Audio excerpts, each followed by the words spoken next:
continue today from where we left off with the Epic of Gilgamesh. Right? So we ended last time talking about the pointless from a utilitarian perspective quest to go fight Humbaba, right? And I think the last thing we discussed, right, were Gilgamesh's dreams. So was there anything from last time that you guys wanted to pick back up or that you wanted to rehash? Anything that you guys had any questions or concerns about that we didn't cover that you'd like to talk about in a little bit more detail? Yeah, Barry. The repetition in the story.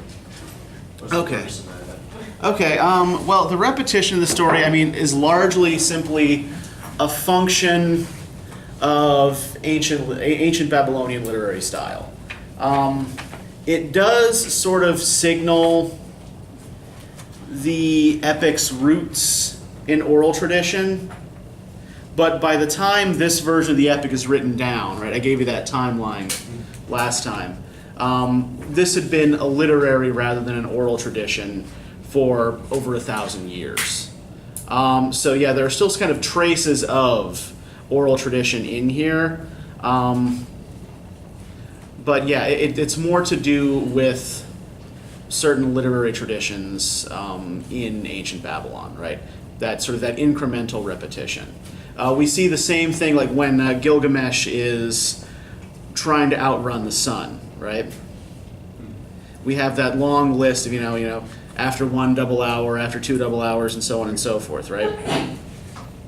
And after several double hours, then things start to change slightly. Yeah, that's an example of that sort of that incremental repetition, right? You repeat, and then you bring it back with a slight difference. And it's a way of advancing a particular action in the plot slowly. Any other questions about what we looked at, what we discussed last time?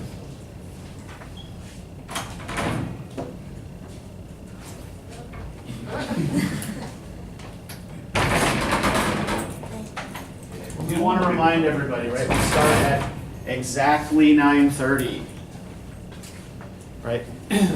My personal pet peeve is lateness, so please be here on time.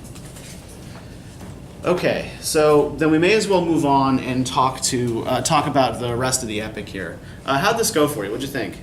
Anything that really stood out to you?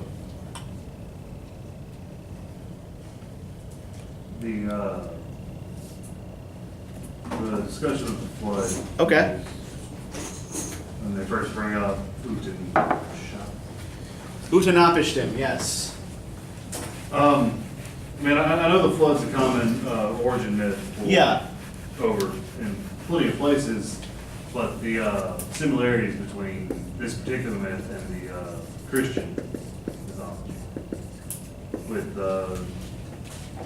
him building a ship from one of the gods, and particularly the dove flying away and then coming back.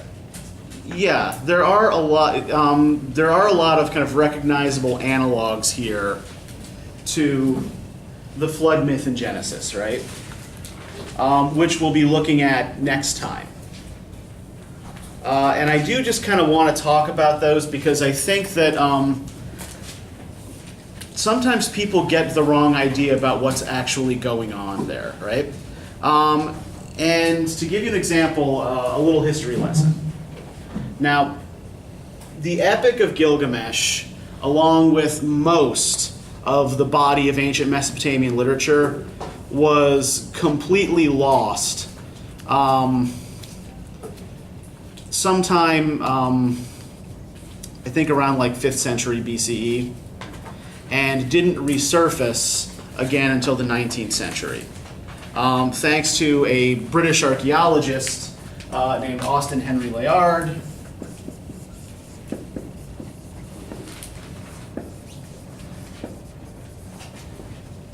and his Iraqi assistant, Hormuzd Rassam. I always make sure I mention that guy's name too because he always tends to get written out.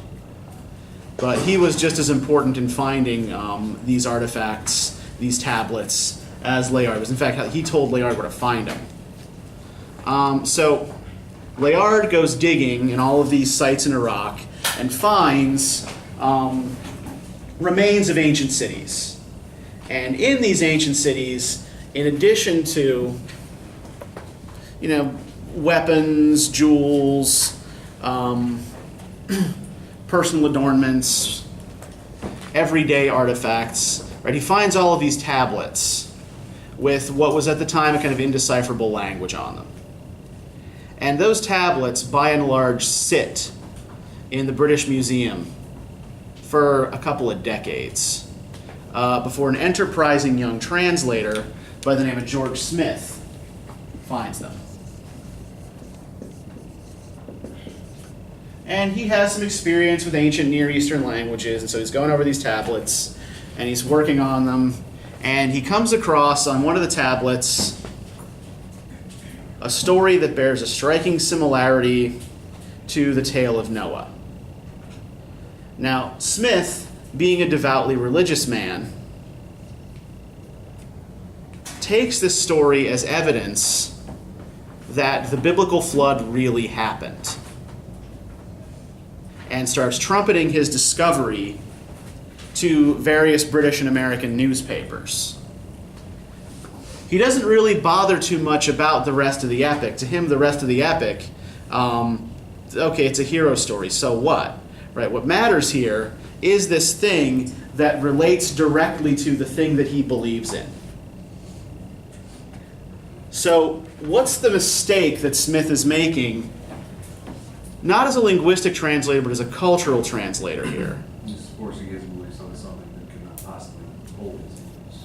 Exactly, yeah. He is looking at an artifact from another time and another culture from a specifically 19th century Western Christian perspective, right? He's not trying to get inside the epic at all. He's not trying to figure out what this would have meant to an ancient Babylonian. He sees something there that is similar to something from his own belief system and believes that that then is the most important thing in here, or the only important thing in here. And I'm not going to say that the flood portion of the story is not important, but it's not important for the reasons Smith thought it was. Right? It is important primarily in the larger context of the whole epic. And so I'm relating this story to you as a kind of warning not to try to read contemporary viewpoints onto these texts, right? Oftentimes they're not going to jive very closely with what you know or what you think or what you believe.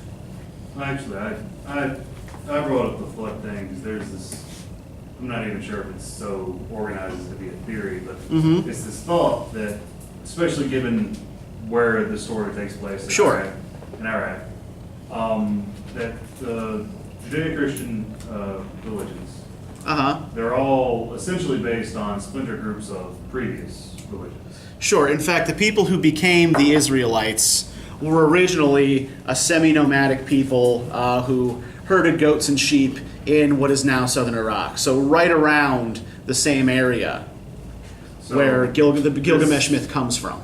And so with this extremely similar myth between the two, that does seem to lead credence to that thought. Sure. Yeah, there is probably a direct relationship between the two. But the pattern of influence that Smith and people like him was inferring was backwards. Right. Yeah. The Utanapishtim story is much older than the Noah story. So any influence would be coming from that direction, right? And I mean, there are also theories that these tales relate to, the annual floodings of the Tigris and Euphrates river valleys. Well, that's always been my thought as to why the flood myth shows up so often in Sure, Analogies. right, because people settle in river valleys, and it's the flooding of the river valley as well that makes the land fertile, right? If you settle next to the Nile, for example, right, the Nile runs through a friggin' desert. What is it that makes the banks of the Nile fertile? Right, the flooding, and it leaves silt behind, and then people can grow crops. And the basic building block of civilization, right, is agriculture, is the ability to settle in one place and have a secure food source. So yeah, so I think that these flood myths are actually often an important part of the kind of civilizing narrative that cultures compose for themselves, even if they don't relate to any kind of literal historical event. So we'll get back to how the flood myth here fits into the larger epic in a moment, right? Because it does. It's not just a random episode inserted for no good reason. What else struck you as interesting or weird about this second half of the epic? That first part when he kind of like insults. Okay, when he insults the goddess Ishtar, Yeah. right? Okay. Yeah, does that seem like an intelligent thing for someone who is even 1/3 mortal to do? And there are various reasons why this is a bad idea for Gilgamesh. Right, if we look at the beginning of Tablet 6, right, turn to page 124. Right, Gilgamesh and Enkidu have just returned to Uruk from their battle against Humbaba. He washed his matted locks, cleaned his head strap, he shook his hair down over his shoulders, he threw off his filthy clothes, he put on clean ones. Wrapping himself up in a cloak, he tied on his sash. Gilgamesh put on his kingly diadem. The princess Ishtar coveted Gilgamesh's beauty. So this episode begins with what? With a bath and a change of clothes, right? And what did we discuss in regards to the practice of bathing last time? Yeah, Chris. Like bathing, like reflected a change in character. Yeah, change in character, change in state, right? The character is not the same after the bath as he was before the bath. So how is Gilgamesh different after this bath? He seems a little more like cocky and like rude. Yeah, I mean, could he get more cocky and Yeah. rude than he was? But what is he now that he wasn't before after killing Humbaba? More killer. He's a bona fide hero now, right? He went out and he killed a monster. That's a real accomplishment. Yeah.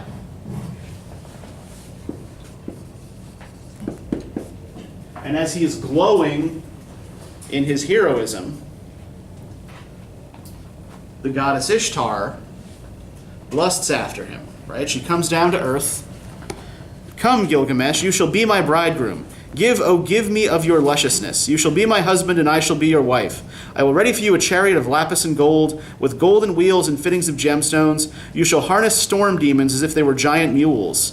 Enter our house amidst a fragrance of cedar. When you enter our house, the splendid exotic doorsill shall do you homage. Kings, nobles, and princes shall kneel before you. They shall bring you gifts of mountain and lowland as tribute. Your goats shall bear triplets, your ewes twins. Your pack-laden donkey shall overtake the mule. Your horses shall run proud before the wagon. Your ox in the yoke shall have none to compare. So what kind of offer is she making Gilgamesh here? Wealth. Pardon? Like wealth. Yeah, there's some personal wealth involved here, right? Okay, gold chariot with lapis wheels. Or okay, yeah, that sounds kind of awesome. And his people. The people will benefit from a lot of this. Okay, yeah, if their ewes and their rams and their oxen are bearing more, if kings and princes are coming and giving him tribute, right, the city gets richer. Now, what relationship does Ishtar have with the city of Uruk? Well, she's the goddess of war, fertility, and sexuality, right? Where's her temple? We did talk about this last time. Yeah, she has a temple. Her home temple is in the city of Uruk, right? She is the goddess of that city. So essentially what's happening here is Gilgamesh is being courted by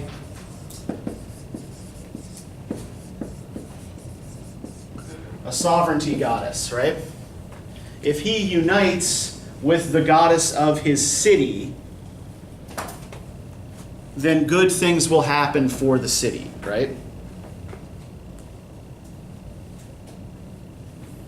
The city will benefit. The city will prosper.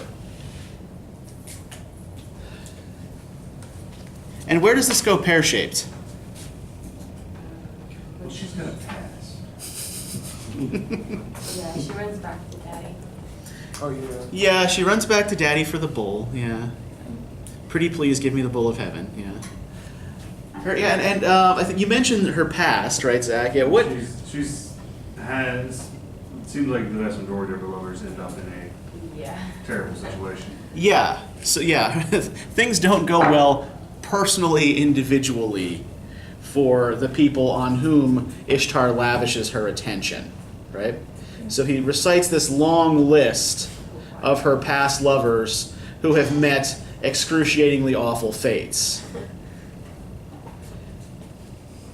So the fact that Gilgamesh refuses to join with the goddess, despite all the benefits to his people that would result, indicate that he's still thinking primarily about what? Yeah, he's thinking about himself and his own fate, right? It's like, no, I'm not gonna. I don't care, about how many goats and oxen our people's livestock will bear, right? No, like you're gonna kill me. Nobody likes that, right? Gilgamesh made ready to speak, saying to the princess Ishtar, "What shall I give you if I take you to wife? Shall I give you a headdress for your person or clothing? Shall I give you bread or drink? Shall I give you food worthy of divinity? Shall I give you drink worthy of queenship? What would I get if I marry you?" Now, if we look at this list of things that he offers in return to her, these are the things I could offer you, right? Headdress, clothing,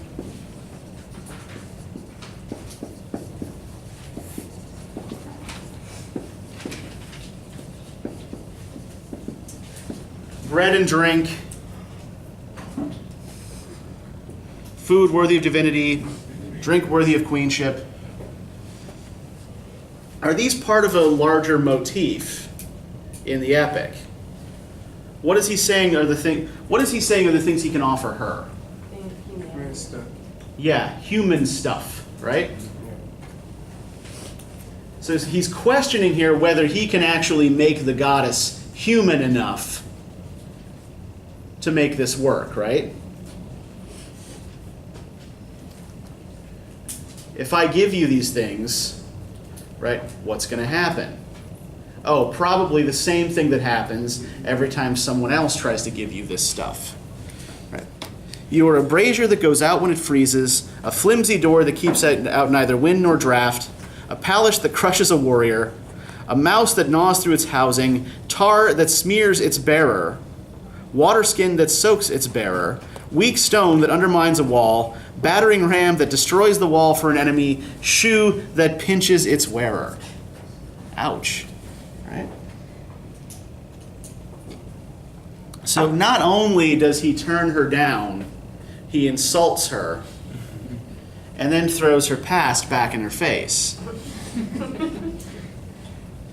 Right. Not smart things for a mortal to do to a deity. So at this point in the epic, is Gilgamesh behaving more like a man who is aware of his humanity, or more like a god? Yeah, he's behaving here rather more like a god, right? He is really feeling his oats after the Humbaba thing, and feels powerful enough to refuse a goddess. So the bull of heaven comes.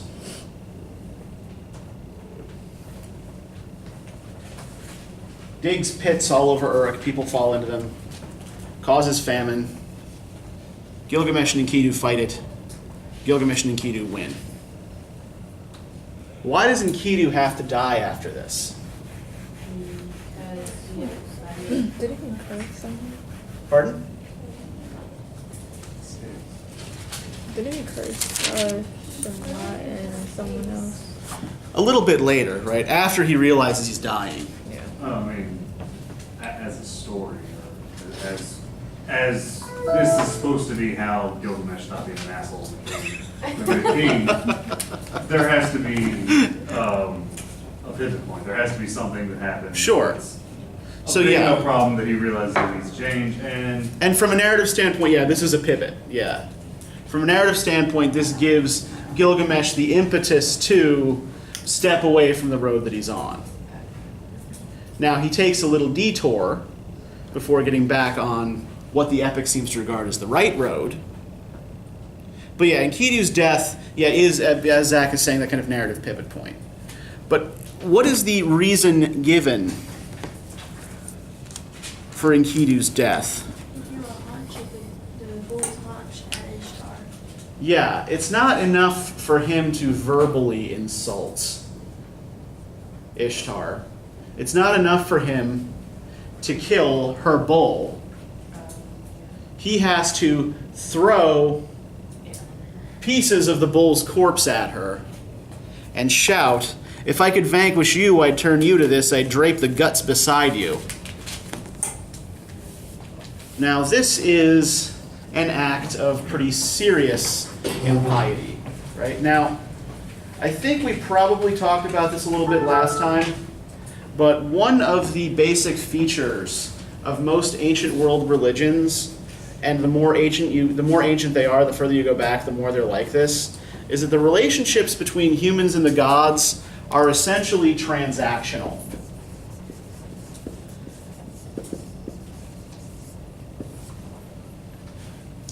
The gods are not regarded as benevolent guardians or helpers for humankind. Remember when we looked at the Enuma Elish, right? Why did Marduk ordain the creation of human beings? Divine custodians. Yeah. We are the gods' janitors, right? We are their maintenance workers on Earth. We bear burdens for them so they don't have to. They're not particularly interested most of the time in helping us. So when people pray or make offerings to the gods, it's usually in request for some specific favor, right? And you are trying to make it worth the gods' while to grant you that favor, right? I give you all of this sweet smoke from this bull I have sacrificed, right? For some reason, gods love the smell of barbecue. It's a good smell. It is. I got nothing against it. And in return, you will either make my crops grow, or at the very least, not destroy them. And a lot of people's prayers would be not so much to ask the gods to do specific things for them, but more to ask them not to do specific things that would be destructive, right? One thing that we get from this flood myth in particular is that the gods were regarded as extremely fickle and short-tempered. Particularly the powerful storm god Enlil. Now, if Enlil is in a good mood, if you keep him placated, right, he sends rains that help your crops, that helps your crops to grow, right? If he is angry, he sends massive storms and floods that wash out your crops and drown your livestock. Bless you. So you want to try to keep the gods happy. Or at the very least, content. So that they leave you the hell alone. Gods are dangerous.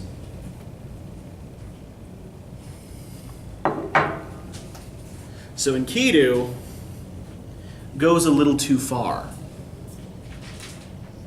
Gilgamesh went pretty far. But Enkidu actually steps the insult up. And so one of them has to die. And which of these poor bastards isn't divine? Yep. Gilgamesh is a dick, but he's family. Right? He's like your jerk uncle that you have to keep inviting to Thanksgiving. Even if he always, gets drunk and knocks the turkey over, right? You got to keep inviting Gilgamesh to the feast. He's a relative. Enkidu's not. Enkidu is, as far as the gods are concerned, a created thing. And so, Enkidu can die. Enkidu can be punished for the both of them. Now, if we watch what happens here as Enkidu dies, right, first he has this dream on page 131, which relates back to some things we talked about last time. Right. My friend, what a dream I had last night. Heaven cried out, earth made reply. I was standing between them. There was a certain man, his face was somber. His face was like that of the lion-headed monster bird Anzu.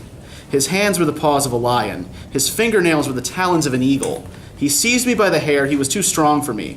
I hit him, but he sprang back like a swing rope. He hit me and capsized me like a raft. Like a wild bull, he trampled me. Save me, my friend. But you did not save me. He trussed my limbs like a bird's. Holding me fast, he took me down to the house of shadows, the dwelling of hell. Now, I think it's interesting here that he says that he was trampled by something like a wild bull.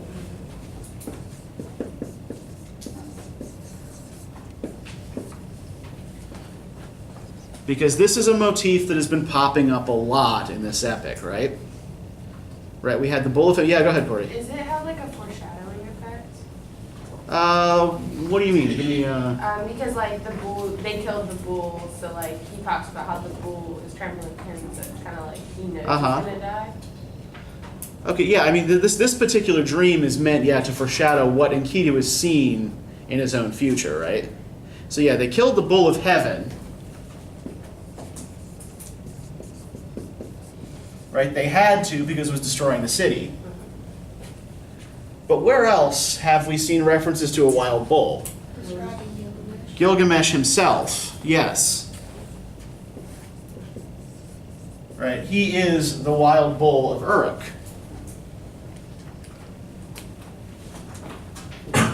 Right? Both of these are ultimately destructive forces, at least at this point in the epic. So, had Enkidu never met Gilgamesh, he wouldn't be meeting this particularly unpleasant death, right? To the house whence none who enters come forth, on the road from which there is no way back. To the house whose dwellers are deprived of light, where dust is their fare and their food is clay. They are dressed like birds in feather garments. Yea, they shall see no daylight, for they abide in darkness. Dust lies thick on the door and bolts. When I entered that house of dust, I saw crowns in a heap. There dwelt the kings, the crowned heads who once ruled the land, who always set out roast meat for Anu and Enlil, who always set out baked offerings, libated cool water from waterskins. In that house of dust I entered. Dwelt high priests and acolytes, dwelt reciters of spells and ecstatics, dwelt the anointers of the great gods, dwelt old King Etana and the god of the beasts, dwelt the queen of the netherworld, Ereshkigal. Belitseri, a scribe of the netherworld, was sitting before her. She was holding a tablet and reading to her. She lifted her head, she looked at me. Who brought this man? I who went with you through all hardships. Remember me, my friend. Do not forget what I have undergone.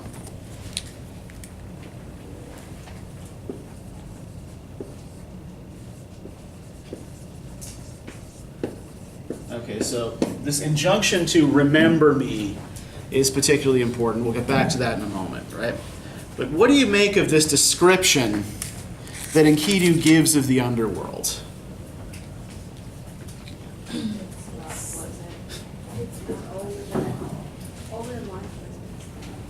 Yeah. Your food is clay, right? There's dust everywhere. You flit around in feathers. What's that? You can see connections like from different parts, different other cultures, like with the ancient kings ruling over it. You see that in Greek mythos. And then with the dust and ash reference, you see that in Christianity, dust, ash to ash. Do the ancient kings actually rule here? No. Where are all of their crowns? In a heap. They're piled up in a heap in the corner, right? They don't mean a damn thing here. Your crown doesn't matter. Does it matter if you anointed the statues of Anu and Enlil? No. In death, you wind up with the same fate as everyone else, right? We have, in this list of the sorts of people he sees here, class difference spelled out as well, right? Look, whether you were, a powerful priest in the temple or a crazy prophet running around in the street in rags yelling out curses, right? You end up here. Everybody ends up here. This is the common fate of all humanity. Now, we do see after Enkidu's death, where Gilgamesh demands the monument be built out of jewels, and he makes these sacrifices for Enkidu, and is displaying in the open various objects. He is actually he is dedicating those objects for Enkidu's use in the afterlife. One of the reasons you wanted people to remember you, if they remembered you, they would keep making these kinds of sacrifices in your honor, right? And then you would have a marginally better afterlife than other people. But this was entirely dependent on their memory of you in the living world. Right? As long as the living remembered you, they would keep giving you stuff. Once the living forgot you, dust and clay. That's it. So you wanted to keep your memory alive in the upper world. And also simply because that was your best shot at genuine immortality. So, is there anything funny to you about what Gilgamesh does after Enkidu's death then? How does he start behaving once his friend dies? Start being afraid of death. Yeah, this is a guy who was, making fun of Enkidu a few tablets ago for being afraid to die, right? Yeah. How you pule, you make me sick. Right? What else is there in life but seeking glory? And now that he's actually seen Enkidu die, he knows it can happen to him as well. Right? Gilgamesh was weeping bitterly for Enkidu, his friend, as he roamed the steppe. So this is important. Where does he go once Enkidu's dead? Back to where he was. Back to where Enkidu was from, right? Yes. Shall I not die too? Am I not like Enkidu? Oh, woe has entered my vitals. I have grown afraid of death, so I roam the steppe. Having come this far, I will go on swiftly, towards Utanapishtim, son of Ubartutu. I have reached mountain passes at night. I saw lions. I felt afraid. I looked up to pray to the moon. To the moon, beacon of the gods, my prayers went forth, keep me safe. So he is now running around like a wild man on the steppes, killing animals, hunting animals, much as Enkidu was doing before he was brought to Uruk. Now, why does Gilgamesh want to go seek out this Utanapishtim? What's the point for him of seeking out immortality? He'll never die. Yeah, it's personal, right? I want this for me. He's still not thinking like a king who wants to provide some sort of benefit for his people. So it's, I am afraid of death. I need to secure this thing for myself that will prevent me from ending up like Enkidu. It's still an entirely selfish motivation, even if it is motivated by the death of a beloved friend. So, when he meets other people on the way to Utanapishtim, how does he seem to behave towards them? Right, he meets this tavern keeper, Saduri,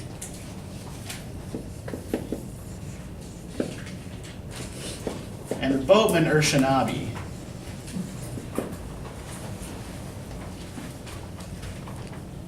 And does he introduce himself politely and ask him to please help him? What's he do? Kind of. Yeah, he kind of threatens them, right? I mean, here's this scary, disheveled guy, probably hasn't bathed in weeks, running around with an axe wearing lion skins, and he just shows up out of nowhere. Right, Siduri the tavern keeper, page 137, who dwells at the edge of the sea.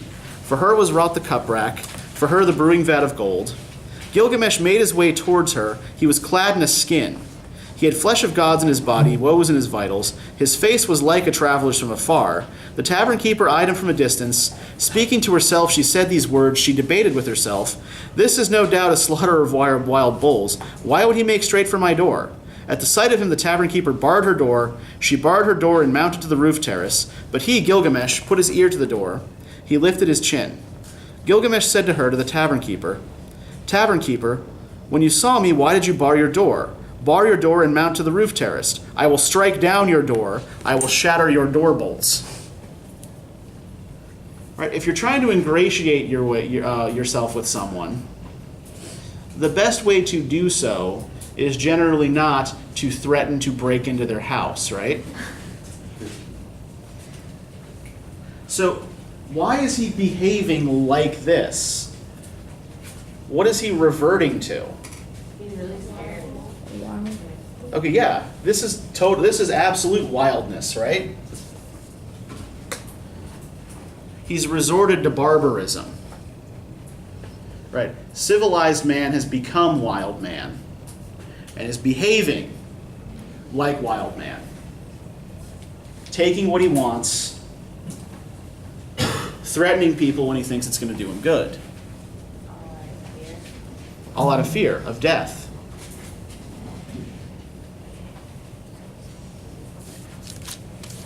Now, he gets some useful advice from Siduri that he's going to ignore after he tells her what his purpose here is, right? What's driving his quest. We look on page 138. Gilgamesh said to her, to the tavern keeper, my cheeks would not be emaciated, nor my face cast down, nor my heart wretched, nor my features wasted, nor would there be woe in my vitals, nor would my face be like a traveler's from afar, nor would my features be weathered by cold and sun, nor would I be clad in a lion skin roaming the steppe, but for my friend, swift wild donkey, mountain onager, panther of the steppe, but for Enkidu, swift wild donkey, mountain onager, panther of the steppe, my friend whom I so loved, who went with me through every hardship, and Enkidu, whom I so loved, who went with me through every hardship. The fate of mankind has overtaken him. 6 days and 7 nights I wept for him. I would not give him up for burial until a worm fell out of his nose. I was frightened. That's a pretty sort of specific and grisly detail there, right? Why do you think Gilgamesh narrates the process of watching Enkidu decay? Because he was so afraid of it happening. Like, he just, imagined himself in the place of it. Yeah, this is a guy who was, in many ways, like Gilgamesh, right? He was created to be similar to Gilgamesh. Created to be a kind of double, a kind of equal, even if he wasn't so much, right? And what Gilgamesh has observed, right, is not just Enkidu ceasing to function, right? Just, lying still one day when before he was active. He has actually watched his friend's body deteriorate, decay, turn into something else, turn into some other state. Right? So I think part of what he's terrified of here is that kind of loss of bodily integrity that comes with the process of decay. Right?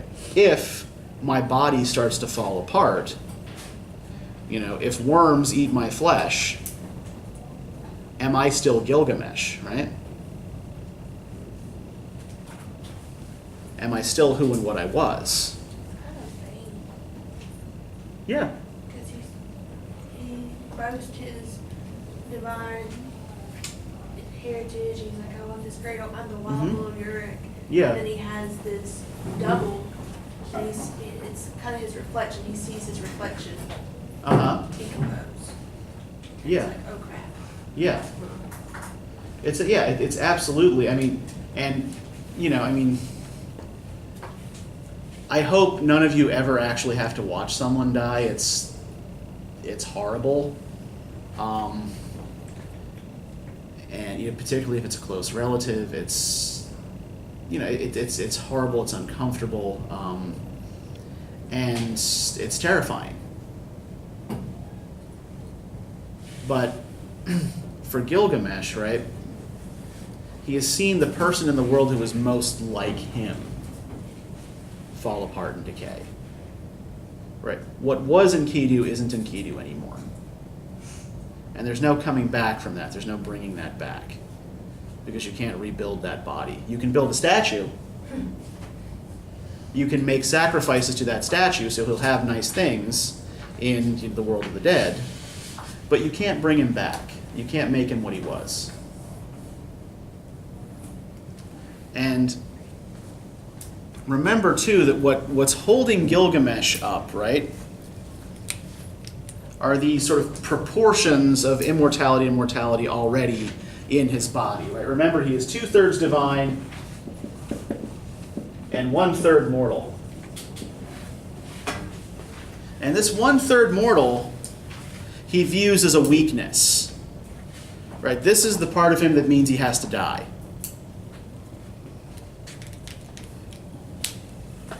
And once Siduri hears Gilgamesh's sad story, she gives him a bit of advice that he will hear again from Utanapishtim when he arrives on the island, right? Gilgamesh, wherefore do you wander? The eternal life you are seeking you shall not find. When the gods created mankind, they established death for mankind and withheld eternal life for themselves. As for you, Gilgamesh, let your stomach be full, always be happy night and day, make every day a delight. Night and day play and dance, your clothes should be clean, your head should be washed, you should bathe in water. Look proudly on the little one holding your hand, let your mate be always blissful in your loins. This then is the work of mankind. Right, so yeah, look, you're not going to live forever.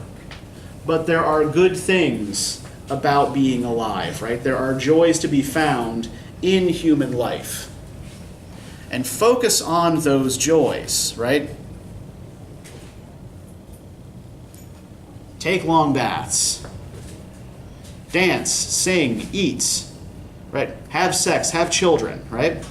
Do all of these things that are ordained by the gods for human beings to do. Enjoy those things.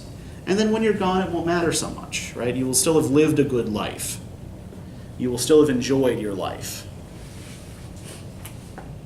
Now, when he actually gets to Utanapishtim, and we get the same story,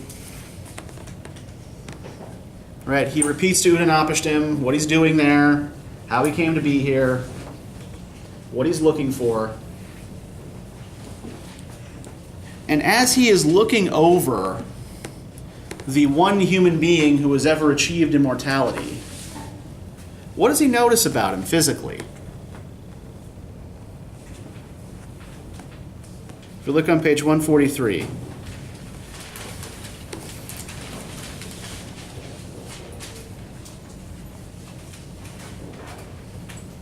He's kind of like lost his lack of like living, like he doesn't really want to live anymore. Yeah. Utanapishtim is soft, right? He's weak. He doesn't have, because he's going to live forever, he doesn't really have to do anything.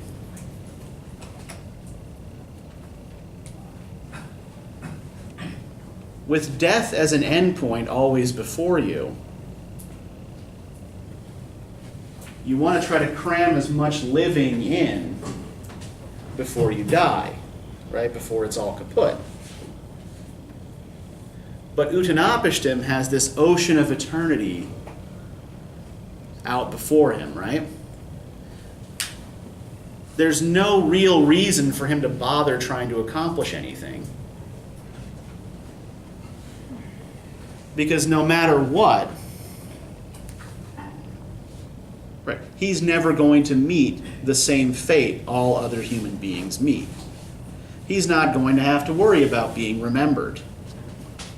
In fact, he lives on this tiny island with no one but his wife around, and the only visitor they ever get occasionally is this boatman, who will now never be coming back because Gilgamesh broke his stone charms, because Gilgamesh is an asshole.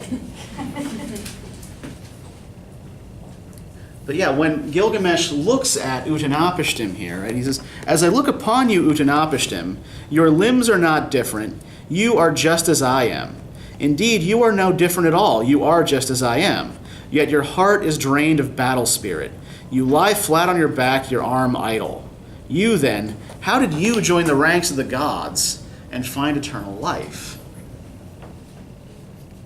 Immortality seems to be bad for people. There's nothing left for Utnapishtim to do. In a way, his immortality is a kind of punishment for defying the edicts of the gods, right? And I think this is one of the ways this is framed a little differently from the Noah story, right? So let's delve into this flood tale a little bit. And we'll think about what it has in common with the more familiar story in Genesis and where it diverges. Okay, so in what ways is this story like Genesis? What features does it share with it? It was a large boat. Okay, there's a large boat. Yep.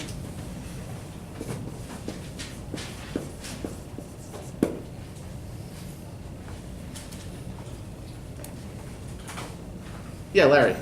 Didn't you take like multiple animals and tools and stuff onto it? Yeah. He takes animals on boat. But yeah, one thing he does that doesn't happen in the Noah story, yeah, he doesn't just take animals, right?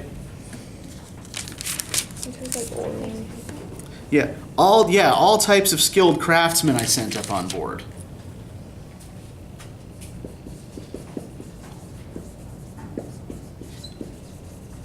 Was Noah supposed to take any other people apart from his own family? Right, because the flood in Genesis is specifically a punishment for humanity's sinfulness, right? And Noah's little family are the only human beings who are exempted from this.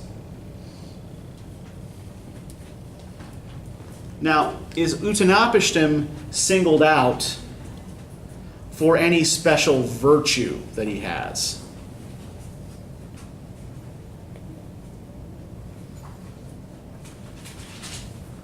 Is he described anywhere as the best of men or the only good man on earth? No. And is there any real moral purpose for the flood that these gods are sending? Is it because human beings are wicked? I remember Fight. There was, at some point, the gods are discussing it, Mm-hmm. and the flood is a reaction to humans from the gods. 'Cause, Uh-huh. Enlil, or whichever god is speaking, Yeah. regrets reacting in that manner. But I Mhm. don't think it ever says it's because they were evil and sinning. Yeah. I mean, is any real motivation provided here when we look on page 143? Right. The great gods resolved to send the deluge. Their father Anu was sworn, the counselor the valiant Enlil, their throne bearer Ninurta, their canal officer Anugi, their leader Ea was sworn with them. So all the gods swear to send this flood, this deluge, but does it ever explain why? It does say on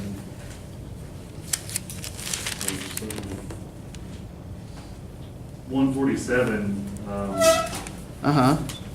Ea said to the valiant Enlil, Uh-huh. how could you irrationally have brought the flood, punish the wrongdoer for his wrongdoing, punish the transgressor for his transgressions, Mm-hmm. so on and so forth. Which Yeah. does, to me, imply that it was a punishment of some kind. Yeah, although and Lil is here tarred with the accusation irrational, right? How could you irrationally bring this to Well, pass, it right? seems very much like Ea is telling Enlil that they were reacting. Yeah, to whatever the stimulus was for this, right? Which is never really provided. Now, we do know from other Babylonian myths, like in the Enuma Elish, right, the reason why that sort of proto-god Apsu, the god of the fresh waters, is killed is because he wants to destroy the younger gods for being too noisy. So there may be some sort of similar motivation underneath all this. But yeah, the purpose does seem to be to reduce the numbers of humankind, right? And Ea is suggesting that actually there are ways to kind of let nature do that without interfering, right? Human beings are plenty vulnerable without us, flooding their cities and making them all die. But I think if we sort of get back to Larry's observation, right, that it's animals on boat and skilled craftsmen, what does this suggest Utanapishtim's goal is after the flood? Yeah. He is going to rebuild civilization when this is done. Right? Now, we will find when we look at the book of Genesis next time that one major difference between the sort of larger Mesopotamian cultures, the Babylonians, the Assyrians, the Sumerians, and the ancient Israelites, is their attitude towards technology, towards cities, towards civilization. Yes, Chris? One thing specifically from, like the Genesis story, because Uh-huh. you might not necessarily need skilled craftsmen, because, Noah would have had to have been pretty skilled too, because he built the boat himself. Sure. So obviously, he was the craftsman that they, so it's Mhm. kind of a similarity because that family had craftsmen. Okay, you have it's sort of self-contained within that family, the necessary skills. But one thing that we're going to note, and this is just sort of one thing I should probably just put out there. When we look at Genesis next time, we're not going to be looking at it as a religious text, right? We're going to be looking at it in the context of other ancient Near Eastern mythologies and literary traditions. So we're going to be talking about the history of the text, where it comes from, what it's compiled from, and how it relates to other ancient Near Eastern belief systems. And one thing that is a sort of primary difference, or at least one thing I detected it anyway, is a sort of really kind of jaundiced attitude towards cities. They don't like cities. There's a sort of an issue there with urbanization and technology. But we'll tease that out a little bit more next time. Yeah, Shannon, what were you going to say? I don't exactly remember, but like in here, Uh-huh. it says the storm, it ended the seventh day. Is that how long it lasted in the book of Genesis? I think it was Or it lasted 40 days, 40 nights. That's Yeah. what I said in my brain. I thought it was. Yeah. Yeah, well, I think one thing we'll notice also with the Noah story is the Noah story is actually two different accounts woven together. Or at least the one that we have in Genesis is it's two different versions of the same story that have been interwoven. So there's some issue there as to interpreting exactly what's going on with it here. Utanapishtim, he sends out the doves, he sends out the ravens. The raven doesn't come back. It's like, okay, fine. There's land. But yeah, that is what happens with the birds is a similarity, certainly. Sending out birds to spy out the terrain. He gets stuck on a mountain. Doesn't that also happen? Yeah, it runs aground on a mountain. Yep. Didn't they also make an offering? Yep.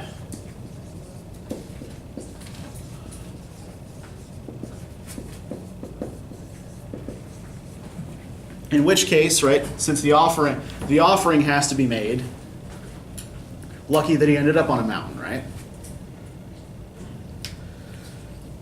If you're begging the sky gods for mercy, best place to end up.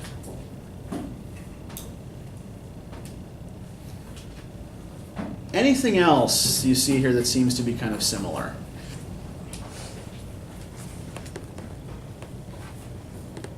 If we look on page 147, as soon as Belet Eli arrived, she held up the great fly ornaments that Anu had made in his ardor. O gods, these shall be my lapis necklace, lest I forget. I shall be mindful of these days and not forget, not ever. The gods should come to the incense offering, but Enlil should not come to the incense offering, for he irrationally brought on the flood and marked my people for destruction. So, what's going on with the necklace here? What's happening with Belet Eli, the mother goddess's necklace? It's for remembrance that the flood happened. Yeah, a reminder to the gods, right, not to do this again. The rainbow. Yeah, exactly.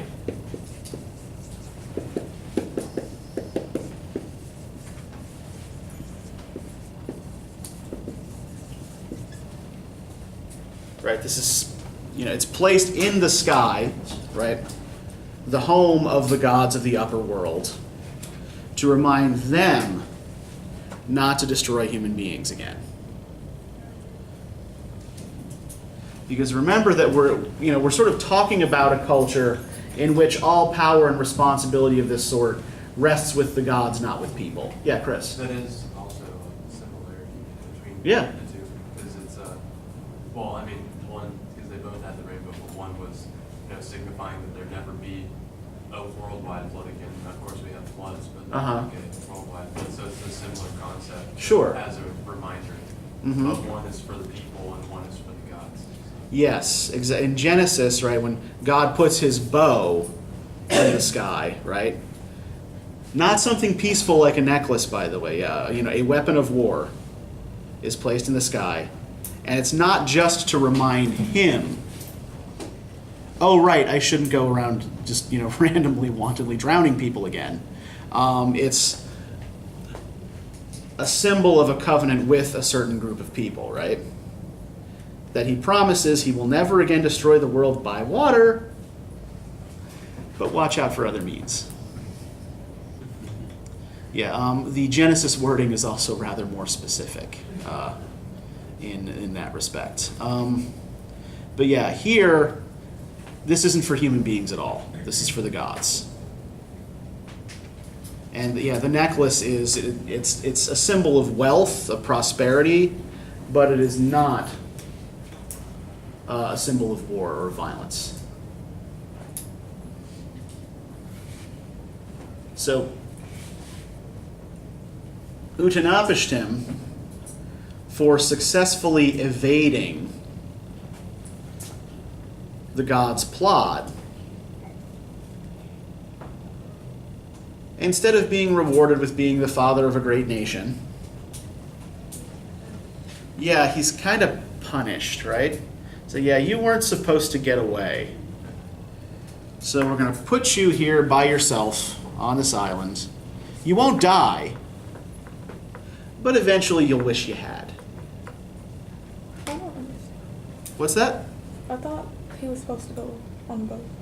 He does. He does. They punish him for escaping death. Yeah.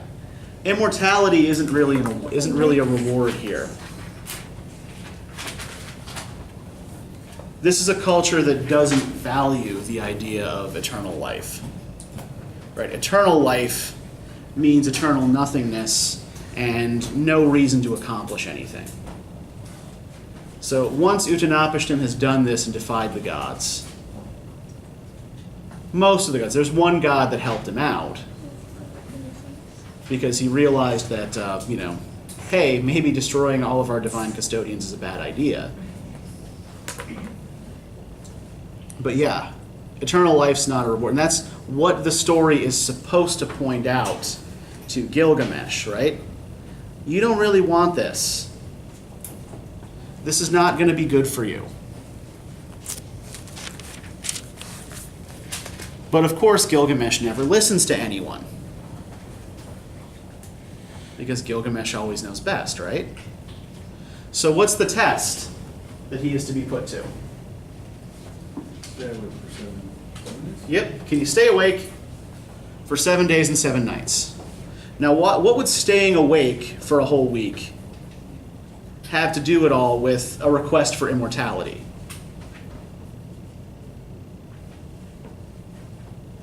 Yeah, Larry. Is it like in relation to death because death is like an endless slumber?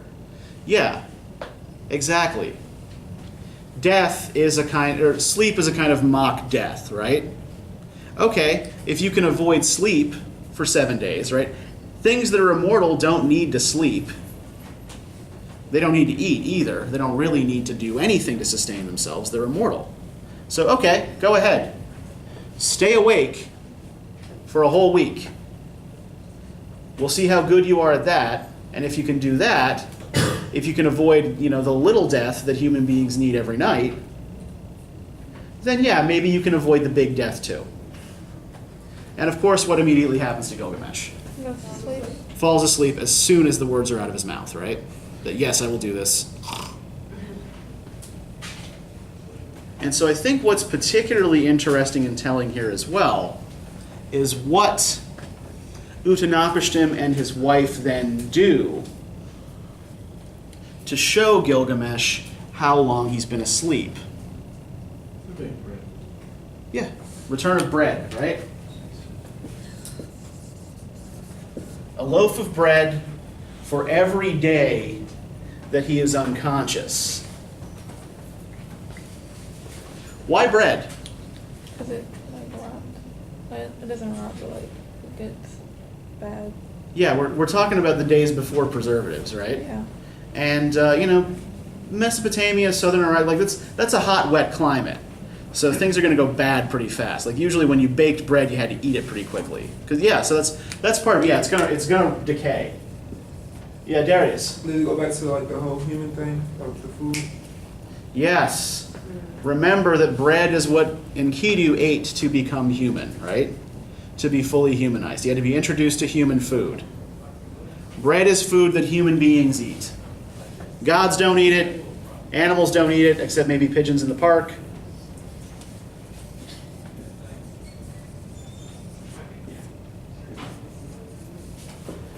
It's a reminder of humanity. And I think that these two things actually do kind of work hand in hand here, right? Yes, you eat bread because you're human, and you decay because you're human, right? You are going to decay. It's inevitable. Page 148. Gilgamesh said to him, to Utnapishtim the distant one, "Scarcely had sleep stolen over me when straightway you touched me and roused me." Utnapishtim said to him, to Gilgamesh, "Up with you, Gilgamesh, count your daily loaves, that the days you have slept may be known to you. The first loaf is dried hard, the second is leathery, the third soggy, the crust of the fourth is turned white, the fifth is gray with mold, the sixth is fresh, the seventh was still in the coals when I touched you and you woke up." So, from most rotten to freshest here, right? Each day that you slept, right, is another sort of symbolic of eventual decay. Gilgamesh said to him, to Utnapishtim, the distant one, "What then should I do, Utnapishtim? Whither should I go, now that the bereaver has seized my flesh," right? He's now willing to accept that there's no other option. He's going to have to die. That 1/3 of him that is mortal is going to decay. "Death lurks in my bedchamber, and wherever I turn there is death." Utnapishtim said to him, to Urshanabi the boatman, "Urshanabi, may the harbor offer you no haven, may the crossing point reject you, be banished from the shore you shuttled to. The man you brought here, his body is matted with filthy hair. Hides have marred the beauty of his flesh. Take him away, Urshanabi, bring him to the washing place, have him wash out his filthy hair with water, clean as snow, have him throw away his hides, let the sea carry them off. Let his body be rinsed clean. Let his headband be new. Have him put on raiment worthy of him until he reaches his city, until he completes his journey. Let his garments stay spotless, fresh, and new. So, we have another bath and change of clothes here, right? He's washing away the Gilgamesh that wanted to be a god, or that thought he could be a god, and he's going to have to embrace mortality now. He's going to have to put up with the fact, he's going to have to accept the fact that he's going to die.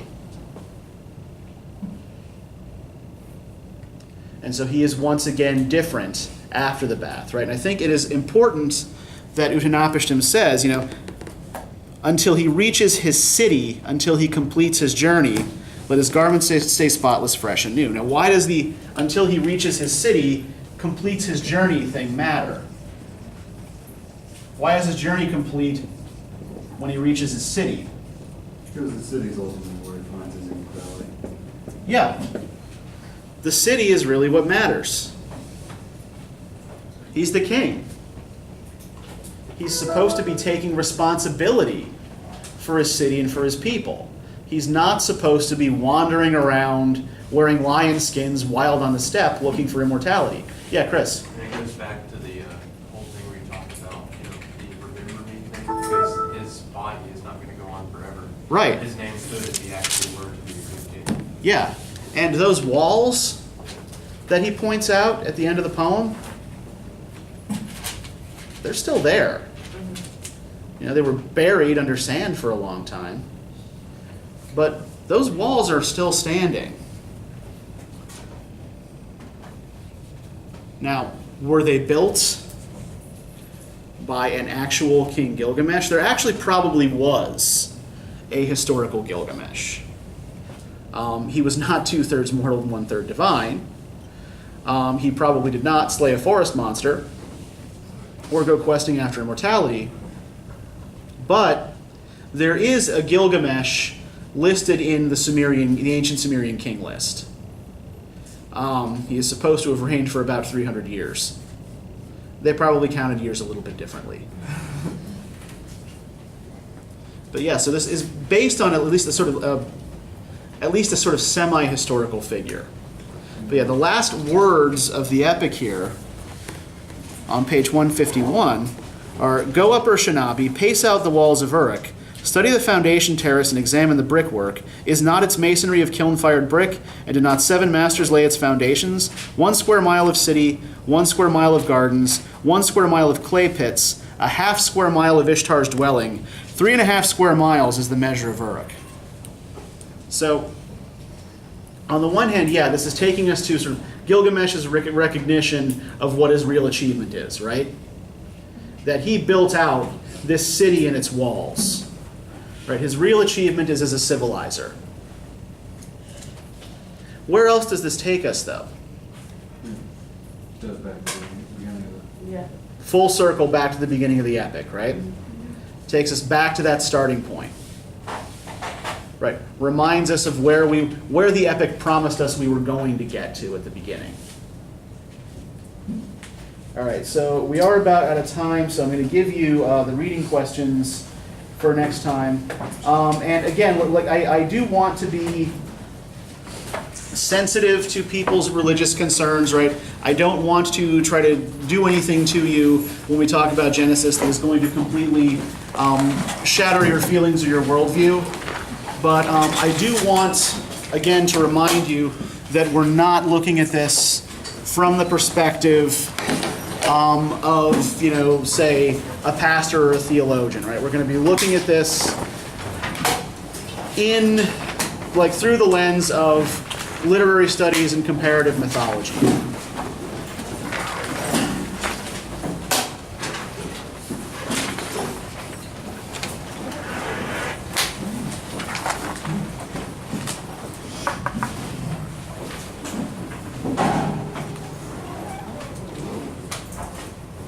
Yes.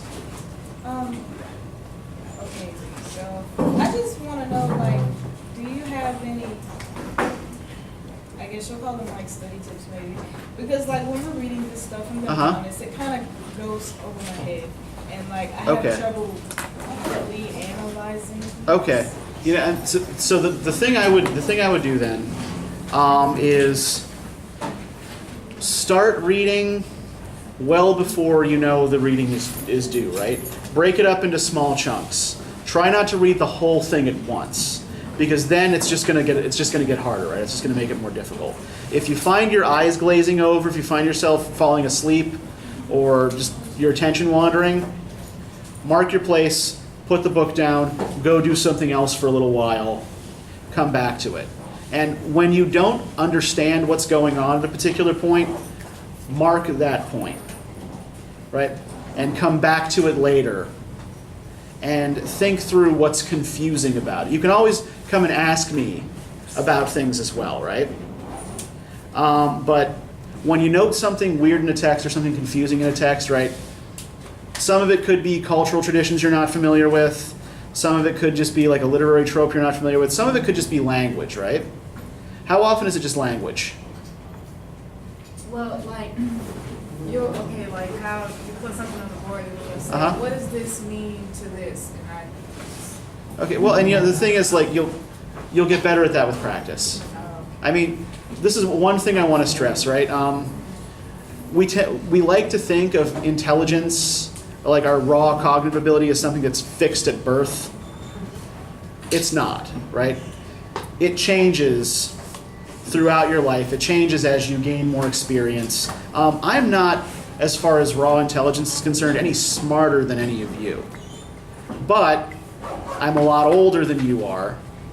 And, I am specifically educated to do this, right? This is what I've been spending my entire adult life studying. So it shouldn't bother or intimidate you that I can kind of leap to things more quickly than you can. I'm used to it.